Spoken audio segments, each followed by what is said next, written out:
కేకరాట్. ఇంకో lower class warrior child. తనని ఏదైనా ఫ్రంటియర్ ప్లానెట్ కి పంపించేద్దాం, అప్పుడే మనకి మంచిది. అలా చెయ్యొద్దు.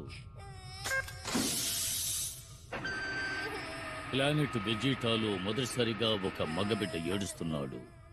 పై ప్రపంచంలో వాళ్ల తండ్రి ఇంకా వాళ్ల సొంత ప్రపంచం భయంకరమైన శత్రువుల వల్ల సమస్యలో ఇరుక్కుంది.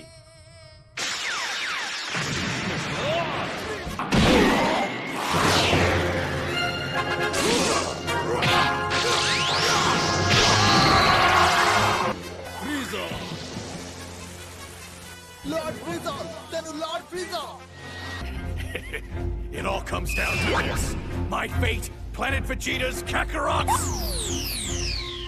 And yes, yours too, Frieza! We settle it!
నేను చెప్పేది జాగ్రత్తగా విను.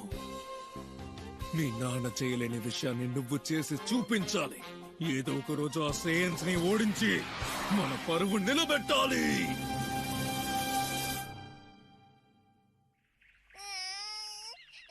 ఏం జరిగిందంటే, దూరంలో ఎక్కడో ఉన్న గ్రహం నుండి ఈ పిల్లాడు భూగ్రహం మీద పడ్డాడు.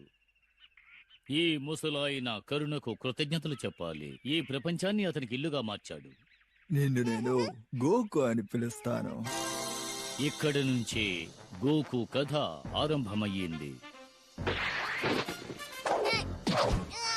సంవత్సరాలు గడిచే కొద్దీ గోకు స్ట్రాంగ్ గాను తెలివైన వాడుగాను తయారయ్యాడు. బొల్మా అనే అమ్మాయిని చూసిన తర్వాత అతని లైఫే మారిపోయింది. డ్రాగన్ బాసు కనిపెట్టడానికి ఆమెతో చేరాడు. 7 మాయ ఉండలు ఒక్కటిగా చేరినప్పుడు డ్రాగన్ షండ్రాను వచ్చి ఒక వరాన్ని ఇస్తాడు. ఆ ప్రయాణంలో కొత్త మిత్రుల్ని కలిశాడు. గొప్ప మార్షల్ ఆర్ట్స్ మాస్టర్ అయిన రోషి శిష్యుడుగా అతని ప్రతిభకు ఎన్నో సమస్యలు ఎదురయ్యాయి. తమ వాళ్ళని కాపాడడానికి శత్రువుల్ని ఎదిరించాడు. శక్తివంతుడైన కింగ్ పికోలోని ఎదిరించడం గోకుకి చాలా కష్టసాధ్యమైంది. కానీ మునీశ్వరుడు కోరిన సాయం వల్ల గోకు తనలో ఉన్న శక్తిని బహిర్గతం పరిచాడు. ఆ యుద్ధంలో గోకు పరాయి గ్రహ శక్తి బయటపడింది. అది మాత్రమే కాకుండా కింగ్ పికోలో ప్రపంచ ఆధిపత్యం కూడా ఆగిపోయింది. చనిపోయే పరిస్థితుల్లో కూడా కింగ్ పికోలో ఒక పథకాన్ని వేశాడు. 3 ఏళ్ల తరువాత పికోలో